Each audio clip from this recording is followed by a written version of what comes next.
Channel நண்பர்களுக்கு வணக்கம். நம்மளோட ரோசி, அவ எந்த அளவுக்கு சேட்டைக்காரி அப்படிங்கிறது தெரியும். ஆனா, சேட்டை பண்ண ஆரம்பிச்சானா, அது அன்லிமிட்டெட் அப்படிங்கிறது எத்தன பேருக்கு தெரியும்? ஏன்னா, அந்த அளவுக்கு ரொம்ப சில சமயங்கள்ல கோவப்படுத்துற மாரியெல்லாம் எல்லை மீறி சேட்டை பண்ண ஆரம்பிச்சுருவா. அடங்கவே மாட்டா. அந்த சேட்டை மணிக்கணக்குல தொடர்ந்து பண்ணிக்கிட்டே இருப்பா. சில நாய்களெல்லாம் பார்த்தீங்கன்னா, டயர்ட் ஆயிட்டு கொஞ்ச நேரம் அங்கேயும் இங்கேயும் சுத்திப்புட்டு ஏதாவது ஒரு சேட்டை பண்ணதுக்கப்புறம் திட்டுனாலும் சரி, அடிச்சாலும் சரி, கம்முனு உட்காந்துக்கும். ஆனா, ரோஸி பத்தி சொல்லணும் அப்படின்னா, அவ சரியான ஒரு சேட்டைக்காரி, பைத்தியக்காரின்னு கூட சொல்லலாம்.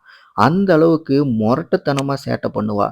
இப்படிதான் பார்த்தீங்கன்னா, வீட்ல நான் முக்கியமா எதெல்லாம் பயன்படுத்துறனோ, அது எல்லாத்தையுமே வாண்டடா தூக்கிட்டு சொல்லப்போனா குழந்தைங்களுக்கு ஃபீடிங் பாட்டில கழுவுற அந்த பிரஷ்ஷ தூக்கிட்டு வந்துட்டு பார்த்தீங்கன்னா, எப்படி கடிச்சு ஒரு வழி பண்ணி வச்சிருக்குன்னு பாருங்க.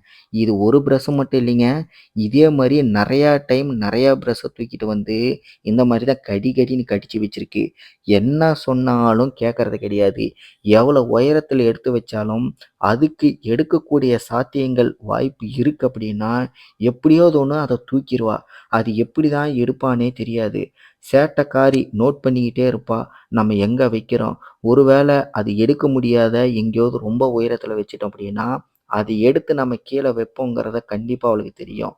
அந்த நேரத்த நல்லா நோட் பண்ணிக்கிட்டு இருந்துட்டு, 1 நாள் 2 நாள் அளவுக்கு கூட வெயிட் பண்ணுவா. எப்ப நம்ம எடுக்கிறோமோ, அப்ப எடுத்தா அப்படின்னா, இத்தன நாள் நம்ம குடுக்காதனால, அந்த கோவத்துல அவ என்ன பண்ணுவான்னா, வேணுன்னே ரொம்ப மோசமா சேட்டை பண்ண ஆரம்பிச்சுருவா. அடங்கவே மாட்டா.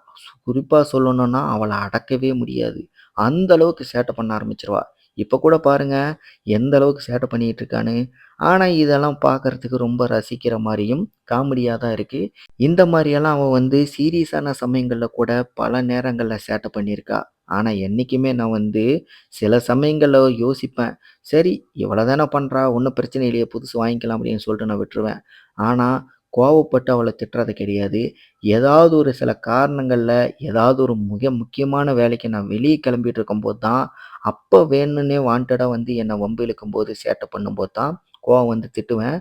அதுக்கும் பார்த்தீங்கன்னா, மூஞ்ச தூக்கி வச்சுட்டு போயிட்டு எங்கேயாவது ஒரு பக்கம் ஓரமா படுத்துக்கிட்டு, என்னமோ அவள அடிச்சு கொடுமை பண்ண மாரி ரொம்ப மோசமா, சோகமா மூஞ்ச வச்சுப்பா.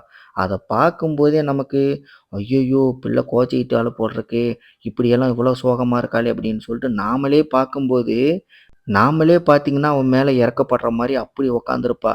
அந்த சமயத்துல திடீர்னு யாராவது வீட்டுக்கு புதுசா வந்துட்டாங்க அப்படின்னா, அவள மட்டும் அந்த மாரி கோலத்துல பார்த்துட்டாங்கன்னா, "ஐய்யய்யோ! ரொம்ப மோசமானவன் போல இருக்கே! நாய ரொம்ப அடிச்சு கொடுமை பண்ணியிருப்பான் போல இருக்கு." அப்படிங்கிற மாரியே வேணுன்னே ரொம்ப சீன் போடுற மாரி ரொம்ப சோகத்துல படுத்து, வேணுன்னே வம்படியா நம்மள மாட்டி விடலாம் பார்ப்பா. இந்த மாரி வேலையெல்லாம் பார்த்தீங்கன்னா, ரோசி நெறைய டைம் பண்ணியிருக்கா. இதே மாரி ராட்வெய்லர் சம்மந்தப்பட்ட சேட்டைகள் பத்தி உங்களுக்கு தெரியணுமா? மறக்காம நம்ம சேனல சப்ஸ்கிரைப் பண்ணுங்க. அடுத்த வீடியோல நான் உங்கள சந்திக்கிறேன். நன்றி, வணக்கம்.